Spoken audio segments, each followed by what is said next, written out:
Hello everyone, ओम नमः शिवाय and welcome back to the channel. I hope कि आप सभी ठीक होंगे और अपना भी ध्यान रख रहे होंगे और आप सभी की तैयारी भी एकदम अच्छे से चल रही होगी। तो आज जो एनालिसिस करने वाले हैं ये करने वाले हैं यूपी पुलिस के मॉक टेस्ट का, जो कि 22 जून को आरडब्ल्यू पर आया था।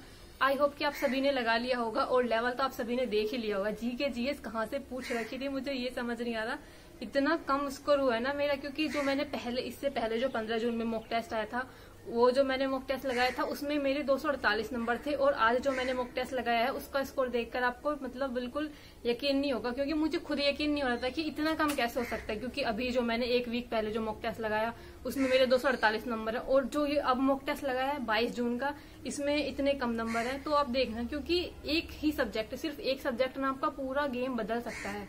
और जैसा कहीं ना कहीं ये पेपर में भी हुआ था, अगर आपने देखा हो, जो ये जो नया जो अभी यूपी पुलिस का जो पेपर हुआ था, जो कैंसिल होने के बाद जो री एग्जाम हुआ था, उसमें जो जीएस पूछ रखी थी बहुत डिफिकल्ट थी। स्पेशली मुझे सभी पेपर्स को तो नहीं पता, लेकिन मुझे अपने वाले पेपर का पता है, उसकी जीएस मुझे बहुत डिफिकल्ट लगी थी। और जो एग्जाम हुआ था, री एग्जाम से पहले जो हुआ था ना, जो फरवरी के टाइम पर एग्जाम हुआ था, उसकी जीएस मुझे आसान लगी थी। उसमें मेरे जीएस में 27 से 28 क्वेश्चन ठीक थे, लेकिन जो री एग्जाम जो हुआ था उसमें मेरे जीएस में आई थिंक 12 या 11 क्वेश्चन ठीक थे सिर्फ। तो सिर्फ एक जीएस ही आपका पूरा गेम बदल सकती है, इसलिए जीएस को भी अपनी अच्छे से तैयार करना पड़ेगा। कहीं ऐसा ना हो फिर से री एग्जाम की तरह जीएस आ जाए, जिसकी वजह से पूरा पेपर ही बेकार आ जाए। तो आज ना हमें इस वाले मॉक टेस्ट से मुझे बहुत कुछ सीखने को मिला है, क्योंकि इसमें जीएस पर भी हमें ज्यादा ध्यान देने की जरूरत है। पूरे जीएस की वजह से मेरा पूरा स्कोर बेकार हो गया। सभी सब्जेक्ट में ठीक आया, मैथ में भी ठीक है, हिंदी में भी ठीक है, रीजनिंग में भी ठीक है, लेकिन सिर्फ एक अकेले जीएस ने ना पूरा मॉक टेस्ट का स्कोर पूरा बेकार कर दिया है। तो अभी बात करते हैं मॉक टेस्ट की, क्या क्या क्वेश्चन रहे वो सभी की बात करेंगे। एक बार आप सभी अपना स्कोर शेयर करना कि आप सभी को क्या लगता है कि जीएस कैसी थी और उसके बाद आपका स्कोर क्या रहा। जीएस का स्कोर मुझे अलग से कमेंट करके बता देना एक सभी कि आपका जीएस का स्कोर कैसा रहा है, क्योंकि मुझे तो काफी डिफिकल्ट लग रही थी। यूपी पुलिस के 22 जून के आरडब्ल्यू के मॉक टेस्ट की जो जीएस थी मुझे काफी डिफिकल्ट लगी, काफी कम स्कोर रहा है। तो ये जो मॉक टेस्ट था, मतलब ये जो मॉक टेस्ट था, संडे वाले दिन मैंने लगाया था। करीब मैं 9 बजे के करीब मॉक टेस्ट देने के लिए बैठी थी और जब कंप्लीट वगैरह हुआ पूरा एकदम, जब चेक किया, स्टार्टिंग में तो मुझे ऐसा लग रहा था, जब क्योंकि जैसे जीएस वाला पार्ट था नहीं आ रहा था मुझे ज्यादा, इसलिए मैंने फटाफट क्लिक किया। क्योंकि जब भी नहीं आ रहे थे जो क्वेश्चन, मुझे लग रहा था कि हाँ थोड़ा बहुत इसमें मैं कि ये हो सकता है, शायद 50-50 मुझे लग रहा था कि या तो ये वाला होगा या ये वाला होगा।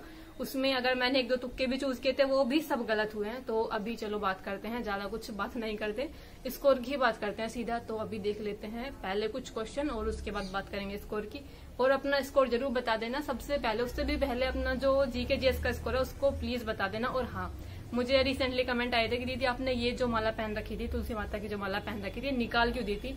तो ये मैंने ऐसे ही निकाल दी थी, क्योंकि कुछ एलर्जी टाइप हो गई थी यहाँ पर थोड़ी सी गर्दन पर, मतलब पहने रहने की वजह से। एक तो गर्मी इतनी ज्यादा हो रही है ना, पढ़ाई भी ढंग से नहीं हो पा रही, तो इसी की वजह से मैंने निकाल दी थी और अभी पहन लिए। और मेरे पास कुछ लोगों के ना ऐसे कमेंट आते हैं कि दीदी आपने मतलब कैसे पहन रखी है, कुछ ऐसे चीजें, मतलब ऐसा होता है कि पूजा वूजा करके पहन रखी है। तो ऐसा नहीं है, मेरी मासी जी वृंदावन से लेकर आई थी, इसलिए मैंने पहन ली थी और मुझे अच्छी लगती है पहनना, तो इसलिए मैंने पहन ली थी। बल्कि अभी मैंने जब निकाल दिया था ना, तो ये मतलब मुझे खुद नहीं अच्छा लग रहा था निकालने के बाद इसको, कि मतलब खुद को देखना ही नहीं अच्छा लग रहा था, तो मैंने फाइनली पहन लिया अभी। तो सिर्फ यही बताना था, ठीक है। अब बात करते हैं स्कोर की। देखो क्वेश्चन की, अपने क्वेश्चन क्या क्या थे। एक ये क्वेश्चन था, रीजनिंग के अंदर एक क्वेश्चन था कागज खोलने वाला, कि कागज को खोले जाने पर वह कैसा दिखाई देगा। तो मैंने इसमें लगाया था डी। आप खुद ही देखो, जो इन्होंने ये दे रखा है, जो पूरा क्वेश्चन ठीक है, लेकिन जो बीच वाला इन्होंने ऑप्शन में दिखा रखा है ना, ये यहाँ पर देखने से सीधा लग रहा है कि ये समचतुर्भुज ही बनेगा, क्योंकि इसमें कर्व नहीं है, ये गोल, अब इन्होंने गोल बना रखा है। ये जो आप देखोगे, जो आकृति दे रखी है उसमें जो बीच में जो इन्होंने जगह दिखाई है ना, वो आपको सीधा, एकदम सीधा ऐसे दिखाई दे रहा होगा, एक सीधी लाइन दिखाई दे रही होगी। क्योंकि अगर आप कोने वाला देखोगे ना, तो ये वक्र वाली उसमें आकृति में है, तो इसलिए मतलब कुछ क्वेश्चन ना, या तो ये प्रिंटिंग की थोड़ी बहुत मिस्टेक है, ये कहीं से भी, मुझे तो वक्र नहीं लग रहा था, वर्क मेरे मुंह से निकल रहा है बार बार, वक्र में होना चाहिए था, थोड़ी सी गोलाई में नहीं है, ये बिल्कुल सीधी लाइन खींची हुई है। जब आप कोने वाला देख रहे हो वो बिल्कुल गोलाई में अलग दिखाई दे रहा है, लेकिन ये नहीं दे रहा गोलाई में दिखाई, इसलिए मैंने डी लगाया था। वैसे मुझे सी और डी दोनों में कंफ्यूजन हो रहा था, लेकिन फिर भी लास्ट में मैंने इसका डी ही चूज किया था, जो कि ये क्वेश्चन हो गया था मेरा गलत।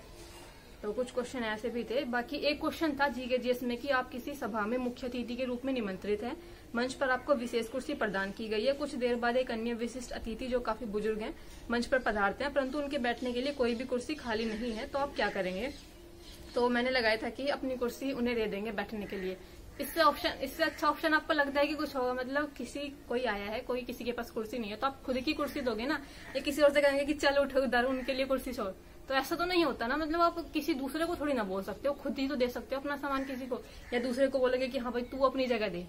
तो मैंने तो इसका ए ही लगाया था, लेकिन इन्होंने बी बताया कि किसी अन्य की कुर्सी खाली करवाकर उन्हें स्थान देंगे, तो इन्होंने ये माना है। बाकी चलो ठीक है जो भी, लेकिन ह्यूमैनिटी के नाते तो आप खुद की कुर्सी दोगे ना किसी को बैठने के लिए, दूसरों से थोड़ी ना कहोगे कि भाई तू खाली कर, तेरी जगह पर बैठेंगे वो। तो ठीक है, ये क्वेश्चन थोड़ा सा ठीक है। आप सभी बताना कि आपने क्या लगाया था इस वाले क्वेश्चन में। मुझे तो ए ही लग रहा था और ए ही मैंने इसका लगाया था।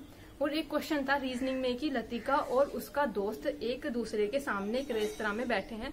लतिका पश्चिम की ओर होकर बैठी है, वेटर ऑर्डर लेने के लिए आता है, लतिका के दाईं ओर 90 डिग्री पर खड़ा होता है, वेटर किस दिशा में खड़ा हुआ है? मुझे समझने में पहले लग रहा था कि हिंदी में कुछ मिस्टेक होगी जरूर। लतिका पश्चिम की ओर होकर बैठी है, तो पहले मैंने लिखा था कि पश्चिम की ओर बैठी है, यानी कि पश्चिम में बैठी है। लेकिन फिर मैंने इसको इंग्लिश में ट्रांसलेट करके देखा और इंग्लिश में लिखा होता है कि पश्चिम की ओर फेस है। अगर पश्चिम की ओर फेस है यानी कि वो बैठी है पूर्व में, पश्चिम की ओर फेस है, और जिसका जो राइट हैंड पड़ेगा वो उत्तर में पड़ेगा। इसलिए फिर मैंने लगाया था कि क्योंकि 90 डिग्री पर लतिका के दाईं ओर 90 डिग्री उत्तर बैठेगा, तो वहां पर खड़ा होना चाहिए था वेटर, इसलिए मैंने उत्तर लगाया था। और इन्होंने माना है इसका दक्षिण, क्योंकि आप इंग्लिश में देखना, इंग्लिश में सीधा सीधा लिखा है कि फेसिंग जो है वो पश्चिम की ओर है। अगर फेस पश्चिम की ओर है तो सीधी सी बात है ना, मैंने ये पश्चिम की ओर देख रही है, पश्चिम की ओर बैठी नहीं है। पश्चिम की ओर बैठेगी तो फिर पूर्व की ओर देखेगी, इसलिए इंग्लिश और हिंदी की वजह से ये पूरा कंफ्यूजिंग हो गया था। तो ये क्वेश्चन भी मेरा गलत हुआ था। देखो इस टाइप की कुछ गलतियां भी हो जाती हैं। यहाँ पर हिंदी में देखकर आपको लग रहा है कि क्योंकि कंफ्यूजिंग है, इसमें सीधा ये नहीं बोला कि लतिका पश्चिम में बैठी है, इन्होंने बोला है कि पश्चिम की ओर होकर बैठी है। अब इसका क्या मतलब होगा, इसलिए मुझे समझ नहीं आया। मैंने इंग्लिश में ट्रांसलेट करके देखा और इंग्लिश में बोल रहा था कि पश्चिम की ओर फेस है, तो इसलिए मैंने उत्तर इसका लगाया था उत्तर। तो ये वाला क्वेश्चन मेरा गलत हुआ। आप सभी बताना कि आपने इसमें क्या लगाया था, क्या वाला ऑप्शन चूज किया था। और एक क्वेश्चन था कि कथन क्या सभी प्रैक्टिस करने वाले चिकित्सकों को सरकारी नियंत्रण में लिया जाना चाहिए ताकि वे सरकार से वेतन प्राप्त कर सके और रोगियों को मुफ्त में इलाज कर सके। तो मैंने लगाया था कि ये जो है एक अलोकतांत्रिक चीज है जो कि लागू नहीं की जा सकती, और कथन जो है पहला ही इसका प्रबल तर्क है, लेकिन इन्होंने माना है कि दूसरे वाला प्रबल तर्क है। तो ये वाला क्वेश्चन हुआ था मेरा गलत। आप सभी बताना कि आपने इसमें क्या लगाया था। मेरे ये क्वेश्चन ना कथन रीजनिंग, कथन पूर्व धारणा, कथन तर्क, कथन कार्यवाही के फिर भी ठीक हो जाते हैं, लेकिन ज्यादातर ये क्वेश्चन गलत ही जाते हैं। तो ये क्वेश्चन भी हो गया था गलत। और उसके बाद एक कथन वाला ही क्वेश्चन था। एक कथन था कि यदि आपको कोई समस्या है तो उसे मेरे समक्ष लाएं। धारणाएं क्या थी कि आपको कुछ समस्याएं हैं, और दूसरी धारणा थी कि मैं किसी भी समस्या का समाधान कर सकता हूँ।